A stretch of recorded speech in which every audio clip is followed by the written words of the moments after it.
Hello, you're welcome to our mathematics class. And in mathematics, we shall be looking at the topic statistics. This is a topic which we've broken down into three parts. In a part one, we shall be looking at pictorial presentation and frequency distribution.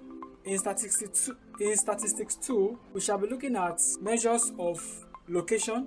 And in the third part, we shall be looking at measures of spread. First, what do we understand by statistics? It's a branch of applied mathematics that deals with collection, study, and analysis of numerical data. Data here has to do with information.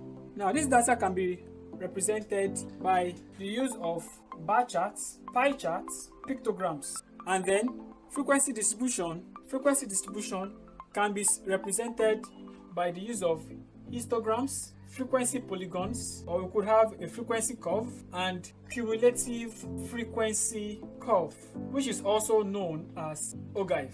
I will give a brief introduction to all this before we proceed into solving questions, since our focus is to solve questions. Take the first part, which is bar charts. A bar chart is a diagram that consists of vertical and horizontal bars whose heights or lengths are proportional to the frequency. We have a frequency here and we have a particular variable which we are to measure here, or a particular variable or a particular category which are given on this axis. Here we have the x-axis and here we have the y-axis. So this is basically what a bar chart looks like. Next, what about a pie chart?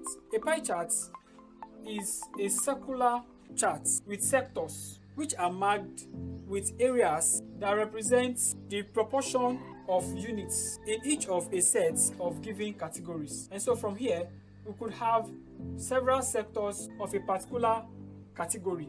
For instance, transportation. We could have transportation, and under transportation, we have buses and the rest. So we could use each sector of this circle to represent each of the transport system. Next, a pictogram. A pictogram is a visual display of statistical information by means of pictures or drawings. So if you have to represent the number of cars or the number of vehicles that ply a particular road at a particular time, you would find that you will find cars, you will find motorcycles, you will find lorries and the rest. You can represent the information by drawing a diagram of this, alright? So that's what a pictogram is about. And next we move on to the frequency distribution representation. Now in frequency distribution, it is important to note that we make use of tables which are drawn, and then we will need what we know as the class limits. We have the lower class limits and we have the upper class limits. Likewise, we have what we know as the class boundary. We have the lower class boundary and the upper class boundary. We'll get to know more about that in a while. And then we have what we know as the class width. The class width is the distance between the upper class boundary and the lower class boundary. We have the midpoint of a class interval. And so an histogram is basically a graphical representation of a frequency distribution. When we talk about histogram, it is drawn such that there are no spaces between these rectangles that are drawn. They can be drawn by making use of their class boundaries. Also of note is that in histogram, we make use of what we know as the frequency density. The frequency density, which is the class frequency divided by the class width. We'll get to know more about this shortly. And then we have the frequency polygon, also from which we can get a frequency curve. Now a frequency polygon is one which is gotten by joining the midpoints of the tops of the rectangle from a histogram. So if we have a histogram, something like this.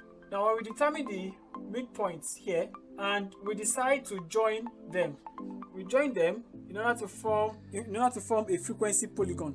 We have 1, 2, 3, 4, 5. These are classes. Now if the number of classes are very much, we could just draw a curve to go around everything. And lastly, we talk about the cumulative frequency curve. In a cumulative frequency curve, which is also known as the ogive, is when we derive the sum of all the frequencies of the observation. So we have frequencies, and then which is plotted against a particular variable. When the graph of the frequency of the cumulative frequency, that is when the cumulative frequency is plotted against the upper class boundary, will form a cumulative frequency curve. And so now we proceed into solving questions under the first part of statistics.